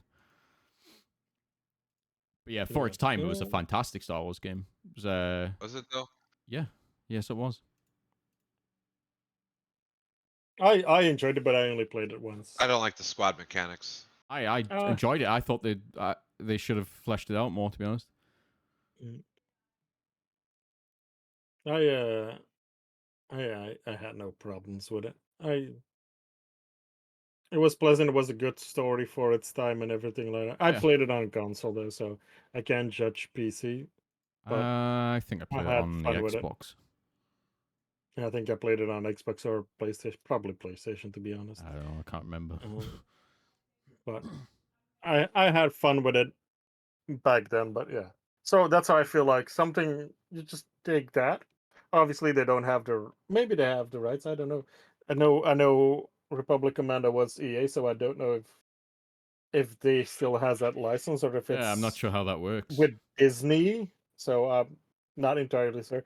If they have the license, I would have loved a game like that. If not, make something like that.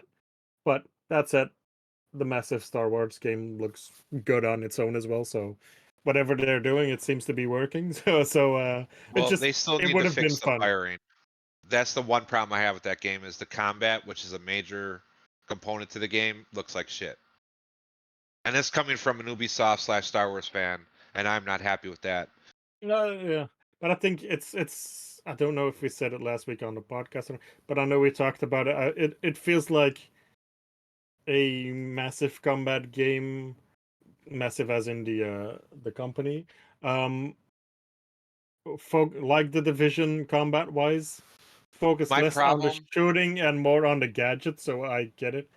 well, my issue with the combat specifically is when I'm playing Division or Division 2, when I'm shooting my weapon, over excuse me, over cover or at any time, I feel I can see the exertion on my character's body. I can see the muscles flexing. I can see, them straining to hold the gun straight, to aim it, to get the accuracy. It looks and it feels like I'm actually shooting the weapon. When I'm shooting different weapons, from an M60 to a submachine gun to an assault rifle to whatever I'm using, I can feel the difference between them. It's not a sim by any means. I don't want No. to feel people to exaggerate what I'm saying, but it feels like I'm getting the impact from each weapon. Yeah. When I'm watching this, I feel like everybody who's shooting back and forth is half asleep. I feel like the combat was very scripted in this. Scripted, or I would even go as far as saying what would I say? I had it in my mind and I lost it. I would say just boring, not impactful. Like I wouldn't go that she's far, just but sitting there like ting ting ting ting. It feels like Marvel combat. There you go. Yeah. It's all CGI. Yeah, it's all Yeah. CG It's like combat. they're not not- really there. yeah. No, I say that to a certain point. I'm just for that part. I'm just holding out judgment because that's Oh, kind so of am I. that's no. I'm not implying that. I just Oh, I feel think like you are. that deserves a full on gameplay trailer. Not even trailer. Just like, hey, here's what we're gonna do. But I don't. Is it? Does it have an announcement release date Only already? 2024. Yeah. So I feel like they're not really showing that fully yet because that's still subject to change Yeah. to a certain extent. So I mean, there's still a lot of factors you gotta take a look at. Like Yeah. this was only one exchange of blaster fire from one instance Yeah. in the game. The Yeah. game is still far from being done. Yeah, they have a lot of it done. It looks like it's already in beta, but they can still clean it up a little. Take that into account. Also, like I said, this is just one exchange of blaster fire back and Yeah. forth from one point in the game. She may have had the weakest weapon in the game, the starter pistol or whatever you want to call it. You know, so it's not like I'm just shitting on the game. It's just No. like I expect the next trailer when they get closer to release, when they show combat, I expect it to be just like Starfield when they showed last year when they showed Starfield off for the first time, the reveal, and everyone said the combat looked like shit. And then when they showed it off again this year, back in June, and everyone's like, "Holy shit, they really improved the combat." Well, they must have really got working on it. Well, no shit, dumbass. They had a full fucking year to work on it. They weren't done. So I'm going into that kind of mentality with this game with Outlaws. Like, I don't expect this to be the final, but if it is, but I don't think it is. So No. that's just my thoughts at the moment, Yeah. No. and I feel like that's a lot of people's thoughts at the moment. I wasn't like, oh my god, look at that combat. But Yeah, I didn't think you weren't it pointing was it just at me. I'm just no, saying no, in no, no. general. Yeah, I'm just saying. To me, it felt like good enough. Except the space combat that felt a little bit. I don't want to felt a bit auto aimy, but like I said, maybe that's a little bit Kind of like scripted. Halo. What was it? Was it Halo Reach where they had the space combat? I think so. Yep. Yeah. Like towards the end where it was basically Mm. just on rails. Yeah, I Mm. kind of got that sense too, but I mean, no one's really It gonna play wasn't. that. It wasn't I know, rails. it's not fair to say that, but it was kind Yeah. of close to. Like, it wasn't a full on No, no, sim no. space or anything. Yeah. It was just a little gimmick that they added in because Yeah. people were But I asking don't. for space combat, so they decided to add in a level of it. Yeah, I don't think anyone's playing Outlaws because of the space combat. They're playing it Yeah. because it's Star Wars open world, Yeah. and they can Yeah. basically play like Knights of the Old Republic or a Baldur's Gate, if you will. Excuse me, Baldur's Gate 3, if you will, or whatever RPG you like, but in a Mhm. Star Wars universe, updated for with today's technology. Yeah. And what they still like that fucking Snowdrop engine is such a good fucking engine. It is. Like the shit they've been able to do with that is Yeah. amazing. I watched And that video of that condescending jerk, and like he brought up a lot of good points though. Like they showed off that engine back in 2018 and or 2017, whatever it was, for Beyond Good and Evil 2, and it was already doing ridiculous things back then. yeah, So like I have a lot of praise and a lot of hype. No, sorry, I shouldn't say that according to Steven, but I have a lot of hype for like maybe actually finally pulling off the Snowdrop engine and showing you just what it can do. Because the Vision, while it did a lot, it also didn't do a lot. You know what I mean? Yeah, I do. yeah.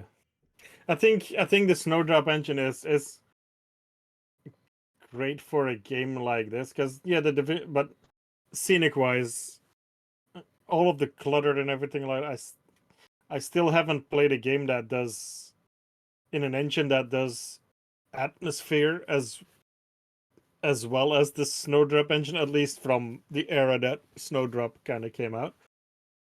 I guess maybe Red Dead, but I've only really played that online so far, so I can't judge that one. But I'm assuming that's going to be on par, if not surpassing it. But just combat-wise, it's maybe not the best engine for that, but it's definitely good enough. But I think with I guess, combat that feels fun enough, and you're having a blast while you're playing it, but you're just being constantly immersed into the world I feel like that's the biggest strength of the Snowdrop engine, where it's able to immerse you into it with all of its special lightings and all the clutter it can show and everything like that, and have like with the Division, you would be even the first one, there would be just papers and everything like flowing, blowing over the streets while a dog walks by and everything, and the sun is reflecting in the glass and everything. It just looks amazing. You feel like you're there to a certain extent. I think that's the biggest strength of the Snowdrop engine, and the fact that they're making a single player game with it. I think it's really gonna pay off. Yeah, where it'll And then we shine have the the most. Avatar one. Yeah, Nobody 'cause- gives a fuck about the Avatar game. I mean James Cameron does. He can eat my ass. What the fuck? I mean it's To be honest, I bet he probably doesn't, because he only cares. I think he only actually cares about the films. I don't no. think No, Well, he cares about diving down no. to the Titanic. That's all he I cares mean, about. it's yes, to a great extent you're right, Sign, but there's a reason why he picked Massive, and he picked Massive because they showed what they could do with the Snowdrop engine, and the vision they had for the game that tied in with his that could be somewhat of a PR stunt, and it obviously is, but the fact that he said, yeah, no, I trust these people with the game is somewhat telling, I mean, he's hardly going to go, So I don't trust these people with my game. No, but he could have gone with another developer. Yeah, I suppose. But the fact that he went like, okay, you're allowed to handle the IP, that at least, obviously they're going to do whatever they're going to do, but that at least means he's somewhat interested in the game. I don't think he's going to play it or this or that, but that he at least wants his things that represent Avatar to be done by competent people, even if he doesn't have much to do with it, is, I guess, what I'm trying to say. Yeah. Anyway, I I'm going to guess. go to the bathroom real quick. We'll be right back. This motherfucker. I know, right? Oh, the Steam Summer Sale ends tomorrow, doesn't it? I had no idea. I've got it. Yeah, tomorrow. Tomorrow morning it ends. I wonder if there's anything I might pick up last minute. Yeah. I was having a quick look at Metro Exodus, but I don't know if I'll end up. It seems like I'd like it in theory, but it'll end up just sitting in my Steam library and never getting played. Yeah. I've kind of avoided it because while there are games in there that I would want to buy, especially from like my wish list, I know I'm going to be buying Remnant next week. So when I get paid again, so I'm like, I'm not gonna. I'm already spending a bunch of money on that, so I don't really have the spare, even to throw on cheap It's games. next week. Fuck. Remnant. Remnant comes out on the 25th, so 2 weeks. But I get paid Damn. next week, so I'm gonna. Yeah, Because I threw in a I virtual wallet in. I don't think I'll be able to pick that up for a while. Yeah, it'll probably be on sale at Christmas, like. But I bought last payday. I bought in like 25 quid into my Steam wallet, and then so next payday it's another 25 quid because I'll probably be getting the bigger edition. Fair. The bonus shit. Well, I'm not getting it anytime soon. I just bought City Skylines 2, so. I just bought Did I not send you a message? Did I not put a message up? No. Oh, I know you were going to buy it anyway, but. Yeah, I saw a message earlier. In Game Pass, yeah, it's on Game Pass. But like, I figured. Yeah. This is a game I want to own. Yeah, I did figure that just in case. I say it just in case you wanted to hold off, but you could pay it anyway. But I was like, he's going to buy it at some point. But I thought maybe he might want to, get Game Pass and then maybe buy it at Christmas sale or something. But yeah, just in case. This is definitely a game I want to own first day, especially with the internet dying on us. But Game Pass will be useless by then. But no, it's like I'm not too worried about Remnant because remember it is, for those who want to play single player, like you and Funky, good on ya, and I hope it's Nice. fun because I do plan to play it. But I'm not in a hurry to buy it right now because remember it is Waiting for the 3-player mod. only. Waiting for the Yeah, mod, and we're yeah. gonna have to wait for the mods to come out for us four to play. Yeah. Yeah, I'm Just to not. rage at and quit at the end. I mean, we only quit because we couldn't do that final boss. We Well, literally yeah. quit. Yeah, we literally quit at the last boss. I don't think there was Did we? anything more to do after that. Oh, there was the big seed in the bunker. Yeah. Big seed boss. Yeah. That was a pain in the ass, but yeah. And these two clowns repeatedly got killed, and it was annoying the shit out of me.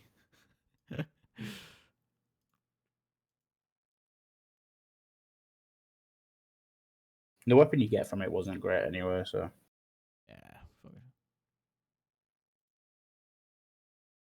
it was all right for bosses like him. That were stationary bosses Yeah. because it was basically a black hole gun. You just fired it, it hit a target, and then it created a black hole, which did massive damage. But obviously, most things move around, and it didn't have a gravity. It just sat there doing damage. So if they could move, they just walked away and didn't take any damage.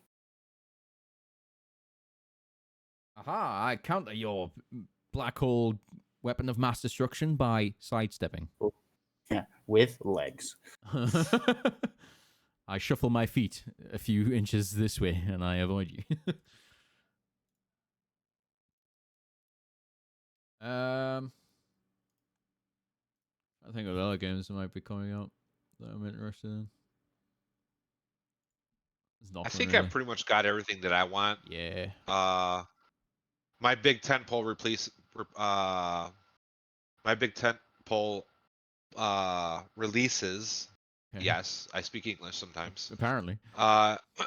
Is pretty much Starfield. Did I mention that yet? Starfield. City Skylines Starfield, and 2. Starfield? Huh? Starfield, and Starfield? Yes, and Starfield. Uh-huh. That City Skylines 2, and to some extent, Life by You. Other than that, I don't think there's anything unless something pops up that I don't know about, like a indie game or something. Oh, also, but I don't think I'm gonna play it right away because I'm just gonna wait for the mods. Is the Cyberpunk game? And Yeah. one thing, and I wanted to bring this up. This is something I found Okay. interesting in the video that Zion posted. Zion, did you watch that video all the way through? Which video was it? Like everything that's coming in 2.0. Yes. Well, the thing I want to touch on the most was since 1.5, the game has been getting a lot of improvements, and the head developer that took over, the game director, was someone named David A. I don't know the last name because the guy couldn't pronounce it, so I just know him as David A. Oh, yeah. He Yeah. took over, and he basically has improved the game a lot since 1.5. 1.6 came out. This is also where they introduced the RTX overdrive, and he's the one that's spearheading 1.7, which is the big update coming out, including the expansion, if you will. And he's also going to be lead producer / head developer on the sequel. So I have faith. Excuse me. I have faith that Cyberpunk is headed in the right direction, and that I think this expansion is going to be a lot of fun, and I'm looking forward to the sequel. But that said, I'm not going to touch. I might purchase it. It's only $30. I might purchase the expansion soon. Not that I have the money because I've been spending it where I shouldn't have. But I might play the expansion soon. But I don't think I'm going to play it till next year because I'm going to wait for mods to come out. Yeah. I'm like, like I'm looking at like a video here on YouTube where someone added 40 realism mods, and he's playing on overdrive, and the game looks so photorealistic, it's ridiculous. And that's the kind of shit I want to play with. But when 1.7 drops and the expansion drops, all the mods are most likely going to have to be reworked in some fashion. Oh yeah, 100%. Problem if the expansion is good and doesn't break. Well, I mean, apart from mods, doesn't break anything. I'll probably play it around then, since I kind of want to play it now. But there's no, if they're gonna change a lot of the systems, there's really yeah. no There's point literally in no point to play it right playing now. it. Yeah. It's like what, 2 months away, 2.5 months away. Yeah. I've got the hope for 2 that they're gonna do. They're gonna focus more on net running stuff rather than like real world stuff like they've done with this one, because net running is so fucking weird and interesting in Cyberpunk. Yeah. Like Yeah. especially with the black wall just around the internet, where you just like you don't go near that, just don't, because. But like the way it's described, the black wall, for those who don't know, when the internet was basically ravaged by AIs, and the black wall surrounds what we can now use as the internet, but everything else is just like the equivalent of fucking nuclear wasteland that's been ravaged by AIs, and the black wall is our defensive wall against them. It in itself is an AI, but it's extraordinarily controlled by the corporations so that the AIs can't get in, or we are fucked. But like the same netrunners, because it's like living in VR for them, is using the net. And when they look at the black wall, it literally ripples. And the first question everybody says, like the first question any netrunner ever has when they see the black wall is, why does it ripple?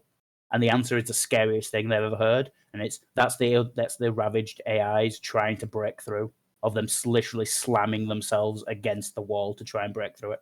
It's like, that is terrifying. There's thousands of AI just slamming against this wall, and it's to the degree it's rippling on the other side. But like the net is, the way it's described is kind of how the built Night City, to be honest, like bright and colourful and neon and what you think of when you think Cyberpunk. But like more, like everything is big and beautiful because it's the internet. It doesn't have to be grounded in physics. It can wander off into MC Escher degrees of neon. That's what's fun about it. Yeah, you can have And that's so what's much. that's what's fun of it. Yeah. Because I remember, and if you can get an engine that can handle it, manipulate it as well. Now this is Shadowrun, but Shadowrun is pretty much Cyberpunk with the tabletop with fantasy introduced in it. But we had me and somebody else. We were 2 runners, and Deckers in that game, and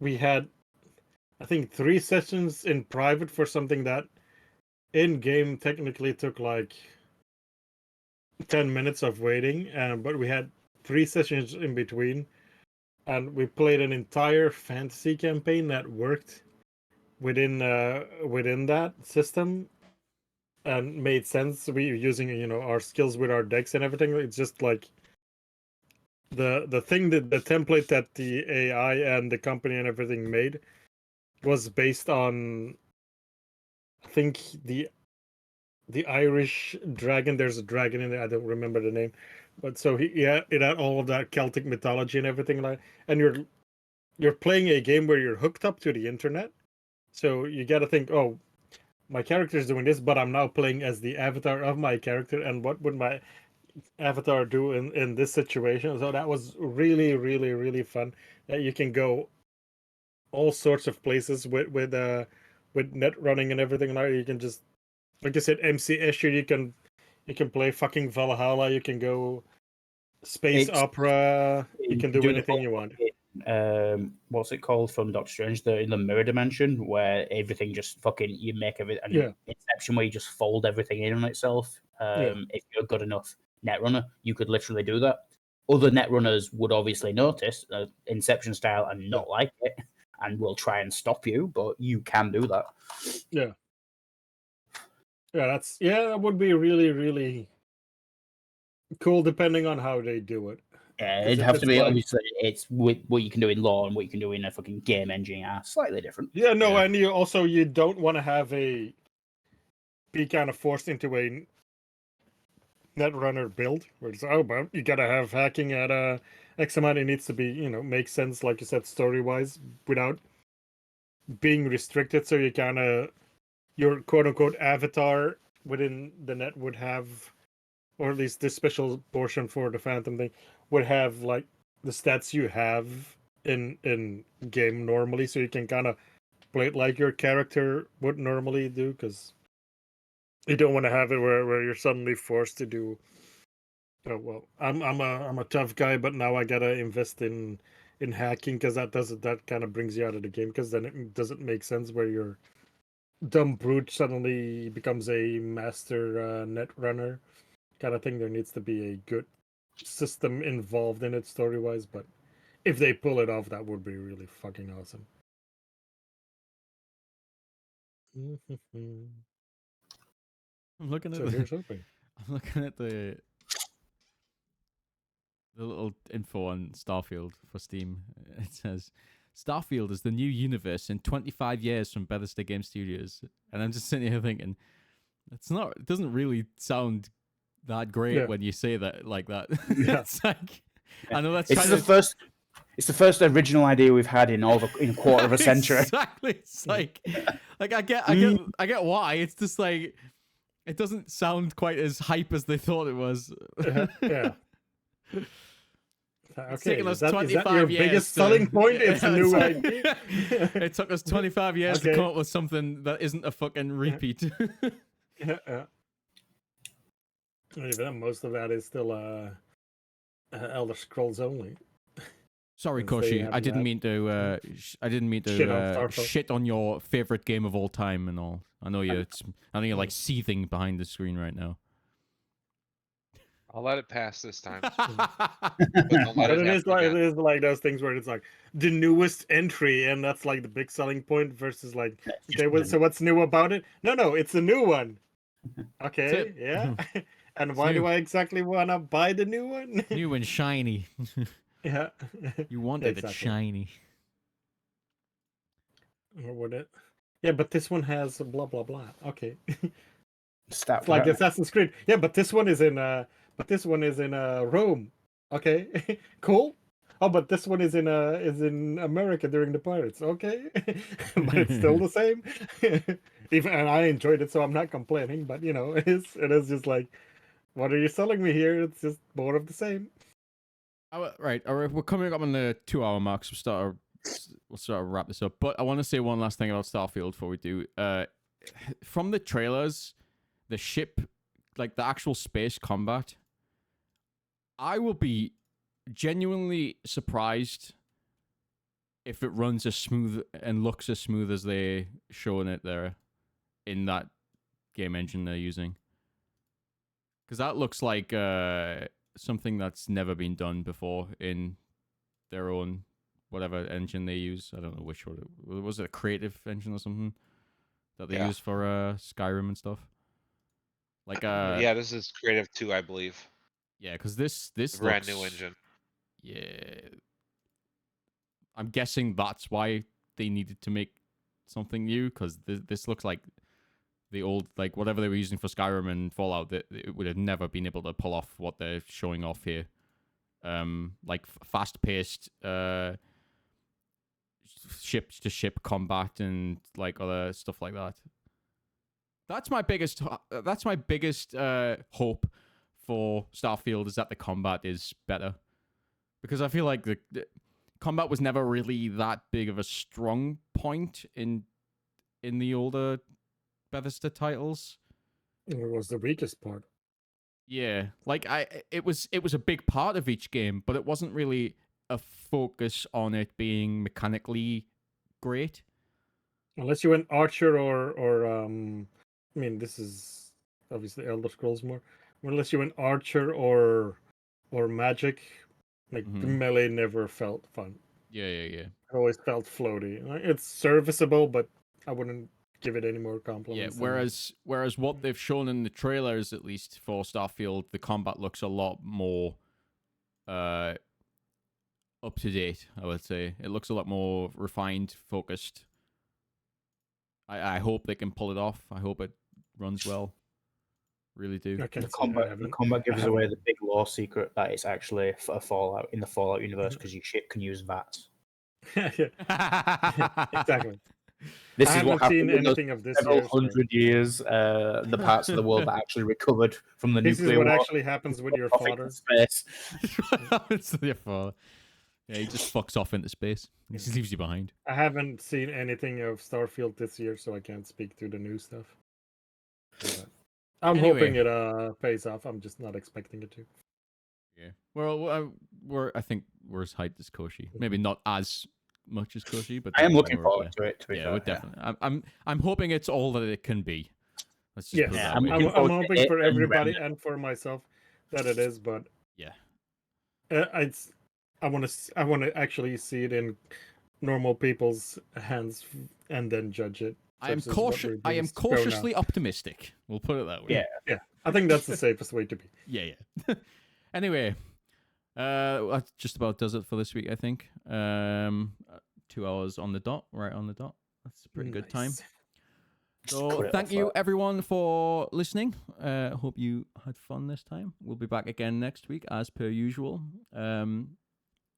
Yeah, we'll have more stupid, goofy shit and probably more Starfield to be talking about because that's apparently what we'll be talking about until it's released and probably continue to talk about after it's released because it's just such a big title. God damn this That's right. fucking All game. of this just Damn right. So yeah, peace out everyone. Thank you for listening See and you. yeah, see you next See week. you, Seth. Bye. Bye.